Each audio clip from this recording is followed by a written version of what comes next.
तो दोस्त, आज हम बात करेंगे एक ऐसी आवाज़ की जो बनारस की गलियों से उठी और पूरे हिंदुस्तान की आत्मा में उतर गई। रसूलन बाई जी की।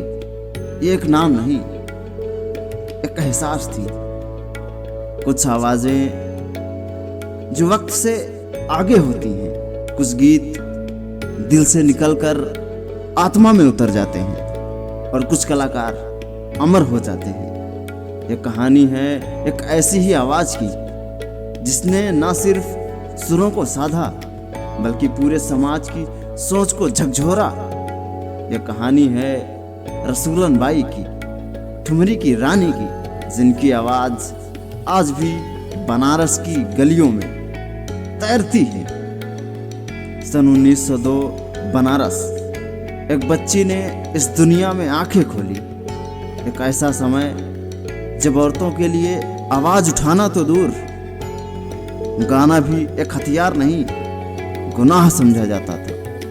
लेकिन उस बच्ची ने धीरे धीरे बोलना सीखा, फिर सुर में गुनगुनाना, और एक दिन उसने ठुमरी में पूरी दुनिया को बांध लिया। रसूलन बाई एक तवायफ परिवार से थी। वो घर था जहाँ गीत संगीत परंपरा थी, लेकिन समाज की दृष्टि में इज्जत नहीं थी। फिर भी उनकी माँ और दादी ने उन्हें सिखाया कि संगीत कोई शर्म नहीं, संगीत साधना है। उन्होंने सरजू प्रसाद मिश्र और पीर बख्श जैसे गुरुओं से गायन की शिक्षा ली, और फिर दुनिया ने जाना क्या होता है बनारसी ठुमरी का जादू। रसूलन बाई जब गाती थी तो श्रोता खुद को उस ठुमरी में खो देता था। हर शब्द में एक कहानी, हर सुर में एक भावना, और हर ठहराव में एक चुप चीख। उनकी आवाज़ में श्रृंगार भी था, विरह भी और सामाजिक सच्चाई भी। वो ठुमरी गाती थी, लेकिन हर बार उसमें खुद को भी गुनती थी। आकाशवाणी ने रसूलन बाई की आवाज़ को देश भर तक पहुंचाया। बनारस की गलियों से निकलकर उनकी ठुमरी इलाहाबाद, लखनऊ, पटना हर जगह बजने लगी। लोग कहते थे वो गा नहीं रही, अपने जज्बात बता रही हैं। एक बार उनकी ठुमरी रिकॉर्ड हुई। लगत करजवा में चोट, बलमुआ लूट लिहले होलिया में।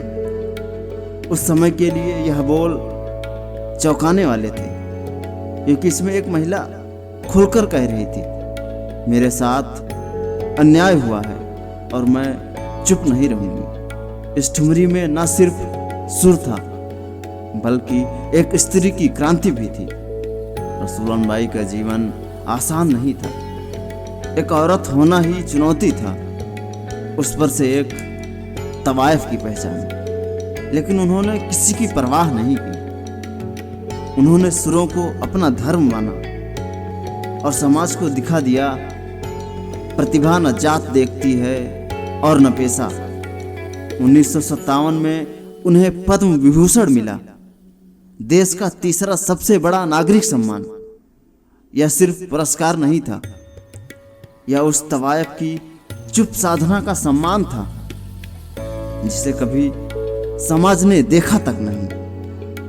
15 दिसंबर 1974 को रसूलन बाई ने इस दुनिया को अलविदा कहा, लेकिन उनकी ठुमरी, उनकी तान, उनकी सिसकी आज भी जीवित है। जब कोई फगुनवा में चोट गाता है ना, तो लगता है कि बनारस की हवाओं में कहीं रसूलन बाई गा रही हैं, मुस्कुरा रही हैं और कह रही हैं, सुर कभी मरते नहीं, और जो सुर में जीता है वो अमर हो जाता है।